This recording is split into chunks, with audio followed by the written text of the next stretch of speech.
ఓం మహాగణాధిపతయే నమః. ఓం గురుభ్యో నమః. ఓం శ్రీమాత్రే నమః. పరమేశ్వర స్వరూపమైనటువంటి జ్యోతిష, వాస్తు మరియు ఇతర అనేకమైనటువంటి శాస్త్రములను మనకు అందించినటువంటి మహర్షులకి నమస్కారం. హయగ్రీవ హయగ్రీవ హయగ్రీవేతి యోపదేత్ తస్య నిస్సరతే వాణి జహ్నుకన్యా ప్రవాహవత్. అరుణాం కరుణాతరంగితాక్షీం ధృతపాశాంకుశపుష్పబాణచాపాం అనిమాదిభిరావృతాం మయూకైః అహమిత్యేవ విభావయే భవానీం. శ్రీమాత్రే నమః. ప్రేక్షకులకి ఆ లలితాంబిక అమ్మవారి యొక్క అనుగ్రహం పరిపూర్ణంగా కలగాలని మనస్ఫూర్తిగా కోరుకుంటూ ఈరోజు నేను మీకు చెప్పబోయేటువంటి టాపిక్ ఏమిటి అంటే, చాలామంది నన్ను మెసేజ్లోని వాటిలోని ఫోన్లోని అడగడం జరిగింది ఏమిటంటే, ఏమండి నేను ఏ దేవత స్వరూపం ఆరాధించాలి, అందులో ప్రత్యేకంగా దశమహావిద్యలు అంటూ ఉంటారు కదా, అమ్మవారి యొక్క 10 రూపాలు ఈశ్వరుడికి చూపిస్తుంది అమ్మవారు. ఆ రూపాల్లో నేను ఏ రూపాన్ని చేసుకుంటే మంచిది అని అడగడం జరిగింది. అయితే ఇక్కడ ఏంటంటే, ఇది పర్టికులర్గా పంచమ స్థానానికి సంబంధించింది, అంటే మంత్రస్థానం. ఎందుకు చేయాలి ఇది?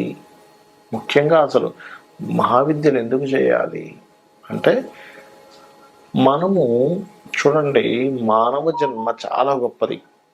భగవంతుడు ఉన్నాడు, భగవత్ సంబంధించినటువంటి ఏదైనా చేస్తున్నాము అంటే అది కేవలం మానవులకు మాత్రమే సాధ్యము. గుర్తుపెట్టుకోండి. కొన్ని పురాణ కథల్లో కొన్ని ఉంటాయి, వాసన పోక అచ్చులక చేసింది, ఇట్లా. అది పూర్వజన్మల్లో ఉండేటువంటి అంటే ఆ భక్తి సంబంధించిన వాసన అలా ఉండగా తెలియకుండా అలా వస్తుంది. ఓ ఏనుగు చేసింది గజేంద్ర మోక్షం అని, అదంటే ఆ పూర్వజన్మ వాసన అని చెప్తారు. అయితే ఇక్కడ ది మోస్ట్ పవర్ఫుల్ దశమహావిద్యలు అనేటువంటిది, ఇది ఎవరు పడితే వాళ్ళు ఎలా పడితే అలా చేసేయడం కాదు. గుర్తుపెట్టుకోండి. దీనికి ముఖ్యంగా గుర్తుపెట్టుకోవాల్సింది ఏమిటి అంటే, దీనికి కొన్ని నియమాలు, నిబంధనలు ఇవన్నీ నేను ఆఖరిలో చెప్తాను. ఆఖరిలో చెప్పి అసలు ఏ లగ్నం వారు, ఏ రాశి వారు, లగ్నం తెలిస్తే లగ్నం, లగ్నం తెలియకపోతే రాశివారు ఎటువంటి మహావిద్యని చెయ్యాలి.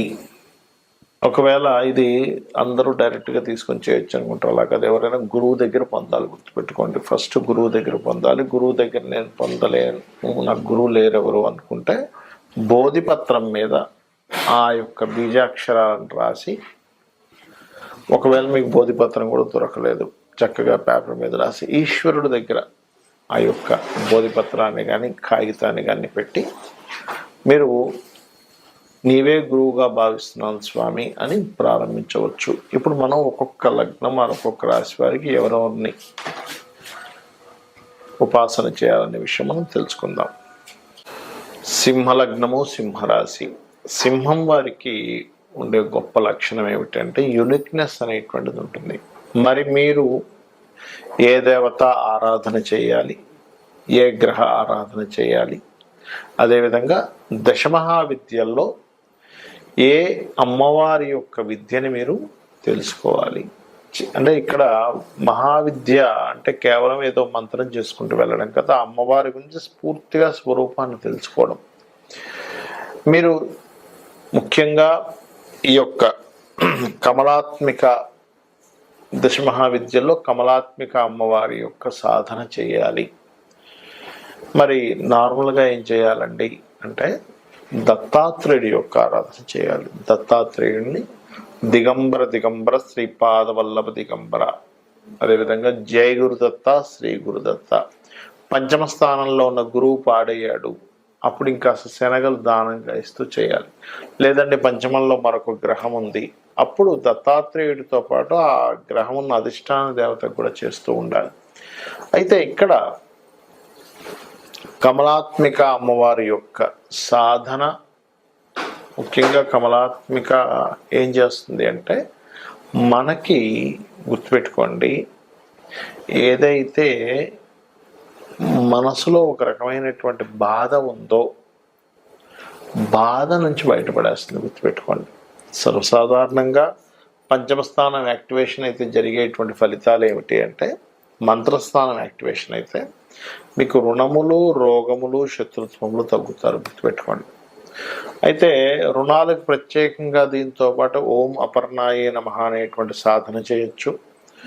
రోగాలకి దీంతో పాటు ఓం సర్వవ్యాధి ప్రశమని సర్వమృత్యు నివారిణి అగ్రగణ్య అచింత్య రూప కలికల్మషనాశిని అయి నమః అని చెప్పి చేయొచ్చు. ఇక్కడ ఈ కమలాత్మిక అమ్మవారి సాధన ముఖ్యంగా ఈ పుష్పాలు ఏవైతే మనకి తామర పుష్పములు ఏవైతే ఉంటాయో ఎక్కువగా పుష్పములతో గనక పూజించినట్లయితే చాలా చక్కటి ఫలితాలు ఉంటాయి, గుర్తుపెట్టుకోండి. అదేవిధంగా కమలాత్మిక అమ్మవారి సాధనలో మనకి చాలామంది అంటుంటారు, ఏమంటే మనం ఏదైనా ఒక సాధన చేసినప్పుడు ఆ దశమహావిద్యలు ఉండేటువంటి దశమహావిద్యలకు సంబంధించిన అమ్మవారి ఆలయాలకు వెళ్ళాలా, వెళ్తే మంచిది, వెళ్ళాలా అనే ప్రశ్నే అక్కర్లేదంటా నేను.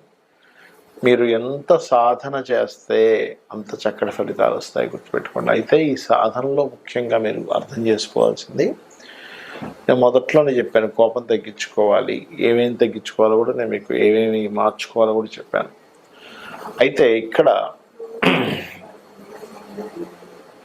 మీరు అర్థం చేసుకోవాల్సిన విషయం ఏంటంటే, కమలాత్మిక అమ్మవారి సాధన చేసే సమయంలో మీకు రకరకాల స్వప్నంలో రకరకాల పుష్పాలు రావడం కానివ్వండి, ఏనుగులు రావడం కానివ్వండి, ఇట్లాంటివి స్వప్నంలో కలుగుతూ ఉంటాయి. అంటే సాధన మీరు సాధనా దశకి దగ్గర పడుతున్నారు, అంటే సాధన మీకు ఫలించేటువంటి ఇది మీకు కలుగుతుంది అని అర్థం చేసుకోండి మీరు కమలాత్మిక కనుక చేస్తున్నట్లయితే.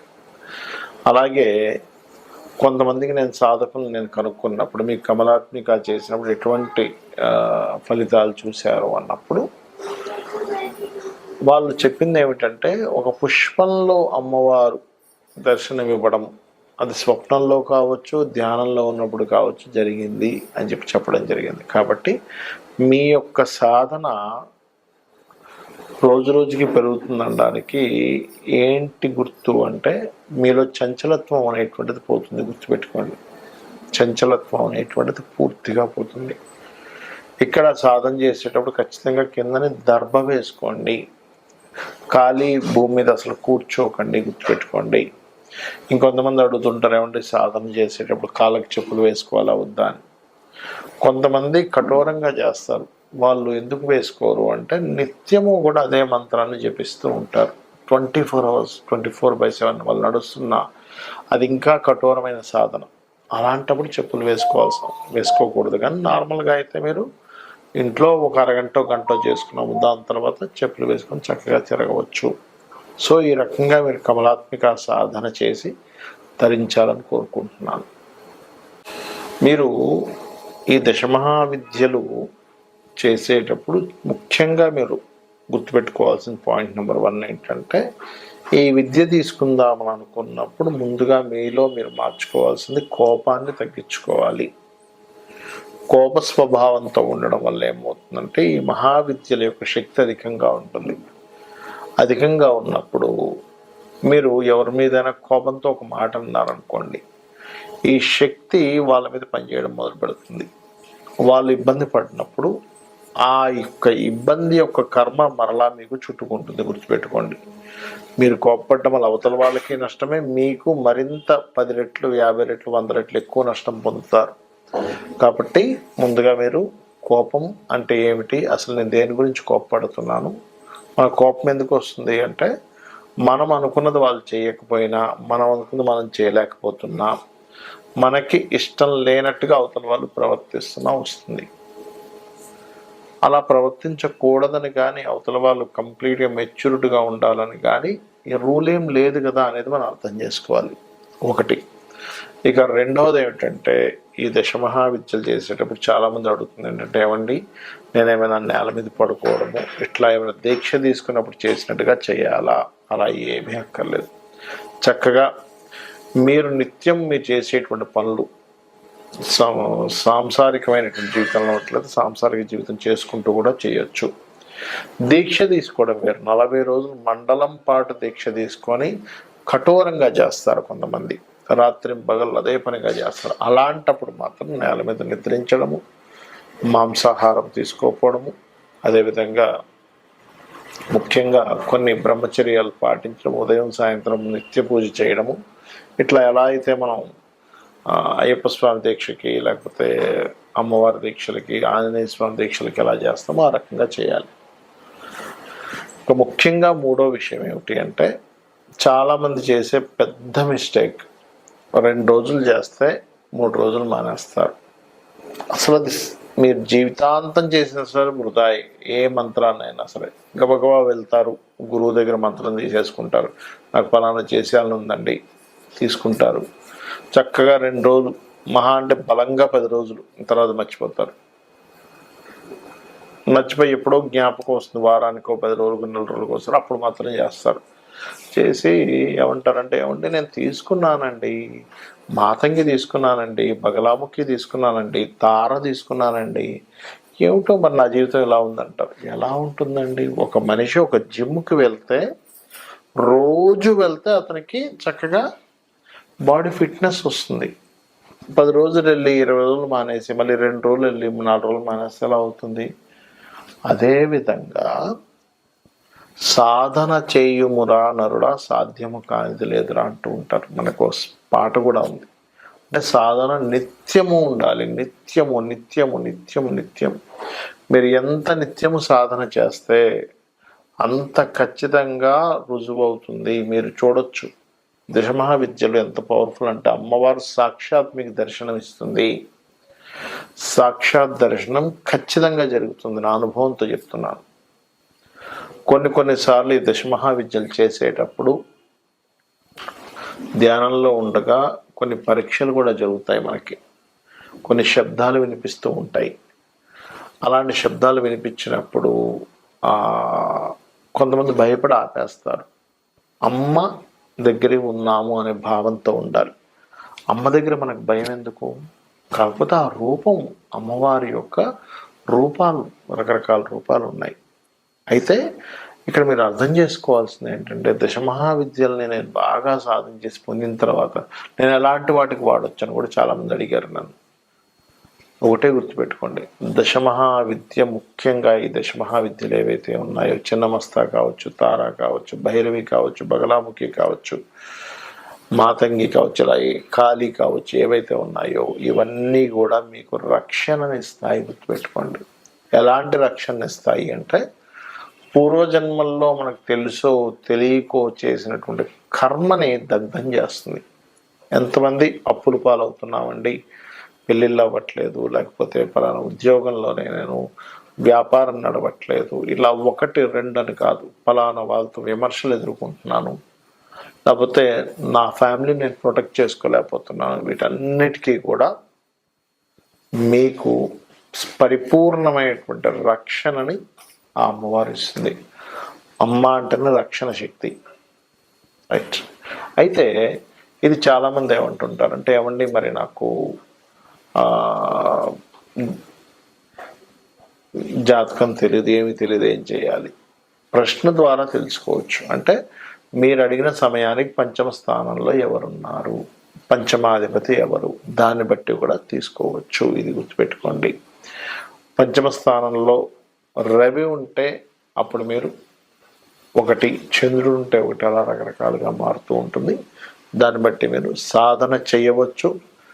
సాధన చేసి కొన్ని వేల లక్షల మంది ఎంతో గొప్ప స్థితికి వెళ్ళిన వాళ్ళని నేను చూశాను.